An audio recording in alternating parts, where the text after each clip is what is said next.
You got your Mac guys, Jody McDonald and John McMullen here with you on Birds 365. Tennessee Titans coming to town.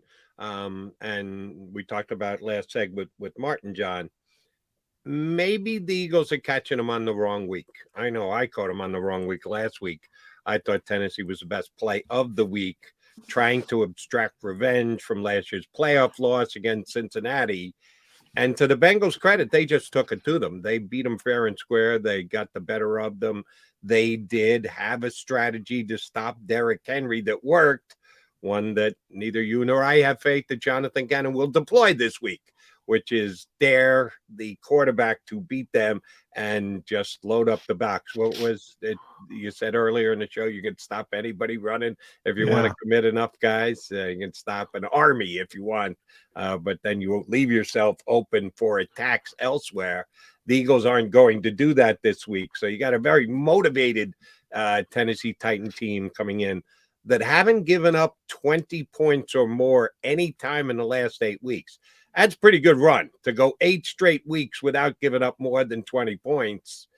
Are they going to be able to do that against the Eagle offense this weekend? It's a good question. I mean, the Eagles offense is very difficult to deal with. When they're at full strength, again, they've been a little bit more limited without Dallas Goedert is the best way to describe it. But even when you say that, they still, put up a heck of a lot of points against Green Bay now. Mm-hmm. I think Green Bay did a really poor job when it came to coaching, game planning, scheming from the defensive perspective. But they did it, and I think it's going to be more difficult against Tennessee. I think Mike Vrabel's a really good defensive coach. They're really tough. First thing everybody says about Tennessee is that, and it becomes a cliche, they're tough, they're physical, but they're tough and they're physical. Yeah. And starts with Jeffrey Simmons up front, who's one of the best defensive players in this league. They're good. They're good defensively. That's the strength of their team. That's the way they're built. They have good players at each level. As I said, it starts with Simmons, but if you go, Kevin Byard's been one of the best safeties in the NFL for a while now. Andrew Adams coming out of nowhere to having a great season. So they've had 2 safeties. He was here for a very short time. David Long is not a name that a lot of people know, but he's a really good linebacker. He's turned into one. I'm a Bud Dupree guy. I think he's one of the better linebackers in the National Football League. Well, he's more the edge rusher guy, and he's up front with Nick Sirianni's a big Bud Dupree guy. Denico Autry as well. So they have Autry plays more, and he's probably their best edge rusher, but Bud's, right there. But Simmons is the guy. And he's a big test. And that's strength versus strength. The Eagles offensive line can't give him enough accolades, right? So it's going to be interesting to see how they deal with Simmons, because he's a really, really good player. We know that Jalen Hurts is coming off Player of the Week honors yesterday when we had Mike Gill on. Johnny Mac saw it on Twitter that he had won Player of the Week, which I was surprised to find out he had not won previously this year. He'd won Player of the Month, but he hadn't won an individual week. So when he won yesterday, it was the first time he won Player of the Week honors. And Patrick Mahomes didn't win Player of the Week, but he won Player of the Month. So the 2 guys who are tops for the MVP have both won Player of the Month awards this year. No Eagles Player of the Month this month. None. How did that happen? Yeah, who knows? Justin Jefferson, Offensive Player of the Month in the NFC. Nick Bosa, Defensive Player of the Month. Joey Sly, Special Teams Player of the Month. So No Eagles for players of the month. Somehow the Eagles will have to be able to get over that. You've mentioned a couple of times, and I brought it up a couple of times, that you're going on the under on how much the Eagles are going to be able to run the football this week. And it's a smart play because Tennessee is very good against the run. But they're also very good against the pass. And we're speculating how A.J. Brown will handle going up against his former mates. We don't think, I asked Martin, is there a possibility of the tight end making a big play in Dallas Goedert's stead this week? He said, probably not. I tend to disagree. Tend to agree. Could this be a Devontae Smith week? If Tennessee knows that the Eagles might be to get the ball to A.J. Brown because it's important to him, maybe they roll coverage that way. Is this a week where you think Devontae Smith could go off and have a 100-plus yard day? I think they're more likely. It's more likely to be an AJ Brown the week because, despite what the Eagles say, they're aware of what the game means to them. As I mentioned to start the show, and I think that'll be the focus. But you never know. I mean, that's the thing about this offense is it is somebody different every week, and you go back to the first Washington game. That's when Devontae had his sort of career game, um, and he had the spectacular game we were all waiting for, and it's gone back sort of to normal. I'm more interested in the passing game as a whole because I think it's going to be a big. I think they're going to need to throw the ball to win this football game, and they haven't been a great passing team since Dallas Goedert left the lineup. So I'm very interested in this test from that perspective. Who is it? Is it AJ? Is it DeMonte? Is it Wes Watkins? It's probably not going to be Jack Stoll. So I am interested to see how heavy it gets toward one receiver or the other receiver, but it's probably going to be the receivers more than anything else. Got to be honest with that. Tennessee's got a couple of tight ends that they're not unwilling to throw the ball to. I'm not going to tell you that Austin Hooper will decide the game on Sunday, but if you're talking about weapons they can use over the course of the game, they've got a couple of tight ends who've got upwards of 200 yards receiving this year. Who is that going to fall to coverage-wise? Is Reed Blankenship going to be asked to be the guy to match up against Tennessee's two tight ends in this game? Or do you think they're going to try and use Kaiser White in coverage on the tight end? If that's going to be part of the Tennessee game plan, because they not only do they throw it to tight ends, they go with a lot of two tight end sets. Who's going to get coverage duties on that? Well, I mean, the Eagles don't play a ton of man coverage. So, when you talk about the middle of the field, it's going to be, the Kaiser Whites of the world. Yeah, the Reed Blankenship, the Marcus Epps, quarters coverage mainly. So guys are getting passed off in the middle of the field. But, yeah, typically with the tight ends, it's going to be the safeties or Kaiser Whites. A little bit of TJ Edwards thrown in there as well, who is – a really underrated pass defender, really savvy He's guy. not bad.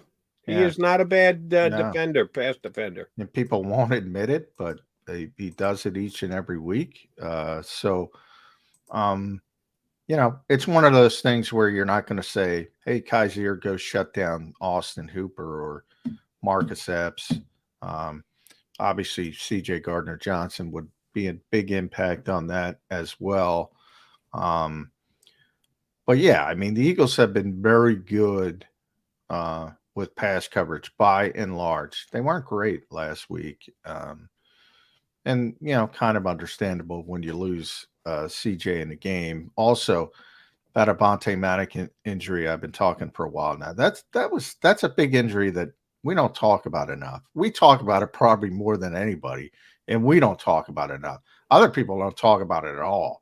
That is a big injury, and the Eagles have not handled that well. Josiah Scott's made some plays, but the consistency's not there. And usually when they give up a big play on third down, it's usually got to do with the slot. I tend to agree. One of the reasons why others, and you included us, and that's in that, but said we talk about it more than anybody else, and I agree with you there. We've got no news on him. Yes, they found out I Dallas saw him got it. yesterday. Yeah. Okay, so when's he playing? He is eligible next week, not this week, to start his practice window.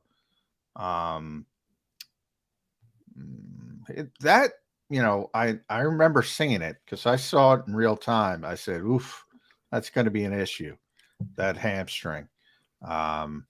So I wouldn't be surprised if he takes a little bit longer.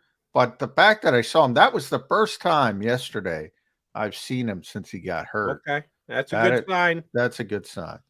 Okay, because that's one of the reasons why I don't think he gets talked about as much. If you're suggesting people are missing the boat on this, I agree with you. It is a significant. It isn't just a plug and play. Josiah's got in there. Drop off's not great. Oh no, drop off's pretty significant. But I think part of it is that he hasn't been around, and there hasn't been any speculation, and the coaching staff hasn't given us an update on where his progress is in his rehab. That's why I think it's been maybe a little understated, because I think it's one of those out of sight, out of mind things.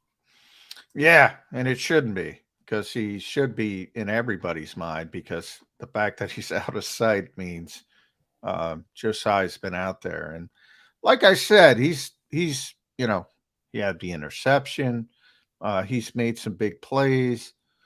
I know Baldy has been focusing on him on his breakdowns over the past couple of weeks, his good plays. He doesn't seem to focus on the bad plays.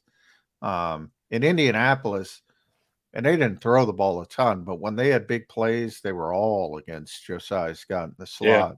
Yeah. I think it's a big issue, and Avonte Maddox is every bit as important to this team as C.J. Gardner-Johnson. I'm not going to go Dallas Goedert because Dallas is really important, but yeah, for whatever reason, people haven't framed that the same way. It's kind of a head scratcher to me. Yeah, as I scratch my head. I did see that. I want to get this in before we get Teron Davenport up from ESPN. How often do you go to Sport Track for NFL contracts, J-Mac? A decent amount. I usually go to Over the Cap before, but decent amount. Sport Track Over the Cap is more hard and fast numbers. I did see this yesterday on Sport Track. They will also project potential contracts for players as per the stats they're putting up, as in comparison to the other players who are already signed under contract in the NFL. What do you think the number was for Jalen Hurts? Sport Track came out with a guesstimation on what his contract is going to look like going forward. $1 over Kyler Murray's. I don't know Kyler Murray's. I know the number that they put out. How does, if I tell you it's a 5-year deal, what do you think the total is going to be? 5 years. And of course, the guaranteed dollars and everything is the money. The detail is all important. And I don't remember what they said about the guaranteed dollars. But overall value of a contract, 5-year deal, Jalen Hurts. $220 million. Damn, exactly right. 44. Really? $44 million per year. I think it was 223 or something like that, but you almost hit the nail right on the head, J-Mac. Yeah, that's what they're projecting for Jalen Hurts. We talked about last year during the summer. Could he be a $30 million quarterback? No, that's could he actually be? Could Jalen Hurts? No, he can't get the 30 per 30, 35, 40. How does 44 and change sound? Yeah. And this is not just picking numbers out of the air. This is Sport Track doing mathematical projections from other contracts that are already done. And here's the scary part. Lamar Jackson's got to get done. Joe Burrow is capable of being done. He opens up the same window that the Eagles do this year. They can talk to Burrow. Herbert can also come up for contract negotiations as well. So all three of those are going to be in play while the Eagles are trying to get something done with Jalen Hurts. Timing could be everything. It's going to cost the Eagles a pretty penny to keep Jalen Hurts and Eagle Green. Yeah, and I just looked up Kyler because that's who I was trying to remember. He was at 5 years, 230. So actually, I would go higher. I would go 5 years, 232. That's where I would start if I were Nicole Lynn and Jalen Hurts' agent. I mean, I'm not even having a conversation. That's where I start. And one of the things that got Kyler Murray as high as he was, and this is something we've seen in NFL contracts before, it does matter where you're coming from. You would think that it shouldn't. Wipe the slate clean. Let's look at what he did and let's solely negotiate. There is a ongoing trend of how much of an increase in your contract you're getting as well. And Kyler Murray was the #1 pick in the draft. So his increase from where he's finishing up his first contract isn't near as drastic as Jalen's increase, second round pick, as compared to the #1 overall pick. That's why I think Sport Track had him just below Kyler Murray. Anyway, you square it, Jalen Hurts is going to cost the Eagles a lot of money this offseason. All right. John McMullen, Jody McDonald here with you. We'll take a quickie timeout. We'll get a specific Tennessee Titan look next. Turin Davenport, who was good enough to hop aboard with us before the season started, give us a preview of the Titans before the year got underway, is going to do so now as the Titans and Eagles meet this Sunday. Keep it here with Birds 365.